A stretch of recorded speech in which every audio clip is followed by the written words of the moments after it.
Suka cari-cari alasan untuk tolak undangan Tuhan oleh Pastor Charles Loyak dekat OSC. Itulah antara lain sikap iman dari banyak manusia di zaman dahulu sampai sekarang ini. Di zaman Yesus hidup bersama para muridnya sampai di zaman kita sekarang ini. Kurang baik apakah dari Tuhan Allah bagi manusia ciptaannya ini? Entah kita ini adalah orang-orang baik atau orang jahat. Diterbitkan matahari untuk kita juga. Entah kita ini adalah orang-orang benar atau orang tidak benar. Dia turunkan hujan untuk kita juga.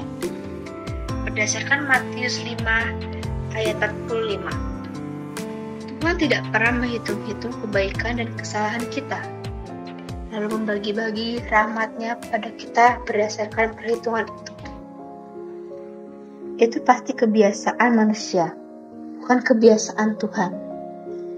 Rahmat dan kebaikan Tuhan Allah itu berlimpah ruah, tanpa ada batasnya.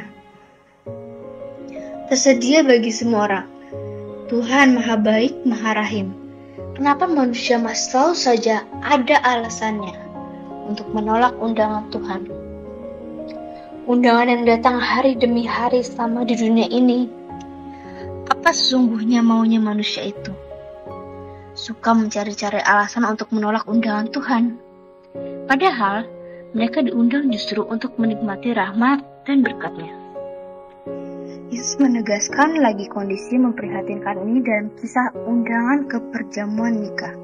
Matius 22, 1-14. Sang putra sendiri yang menjadi pemulai dan umat. Gereja ibarat pengantinnya. Orang-orang diundang pertama itu bangsa Yahudi. Tetapi ketika mereka menolak, sebarang orang dari setiap bangsa seperti kita ini diundang datang untuk merayakan pesta kawin dan perjamuan besar yang sudah disiapkan. Tetapi ketika kamu sudah masuk, raja datang memeriksa. Ada orang yang tidak mengenakan pakaian pesta. Itulah rahmat pengudusan yang merupakan tanda masuk dalam perjamuan surga. Orang berdosa tidak punya jawaban karena tidak punya hak. Dibuang ke dalam kegelapan, inilah gambar siksaan. Kalau orang-orang ditemukan tanpa rahmat, sedang membawa dosa yang mematikan, waktu Tuhan datang. Kondisi ini juga dilukiskan oleh Yesaya dalam bacaan pertama.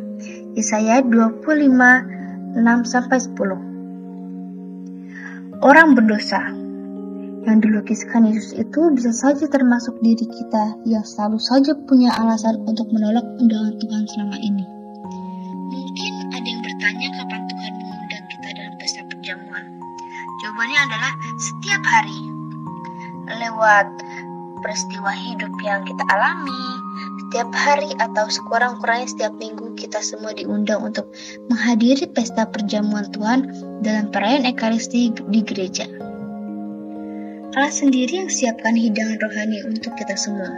Tubuh dan darahnya yang kita terima dalam perayaan Ekaristi adalah menu utama dalam pesta perjamuan. Tetapi, baik sekali umat tidak hadir dengan macam-macam alasan, dan sangat sering alasan yang dicari-cari. Antara lain dan paling lazim adalah karena kesibukan pekerjaan. Alasan ini nampak mempan karena bisa menutupi sesuatu yang bersifat pribadi, seperti kemalasan, kecenderungan, tak mau buang waktu untuk kerja yang tak ada duitnya.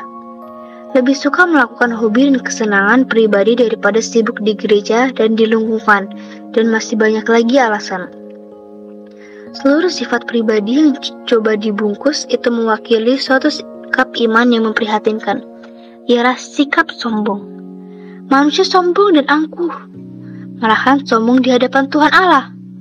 Penciptanya adalah mereka yang sama sekali tidak sadar dan sama sekali tidak tahu diri.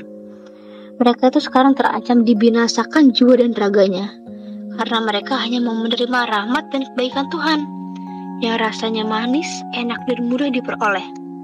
Tidak mau yang sulit-sulit, apalagi harus menderita. Padahal, rahmat dan kebaikan Tuhan itu bisa manis, bisa pahit. Bisa gampang dan bisa rumit diperoleh, tergantung dari Tuhan saja. Semuanya itu pasti akan mematangkan hidup kita. Marilah saudara-saudara sekalian, kita belajar lagi membenahi iman kita pada Rasul Paulus berdasarkan 4:13-14,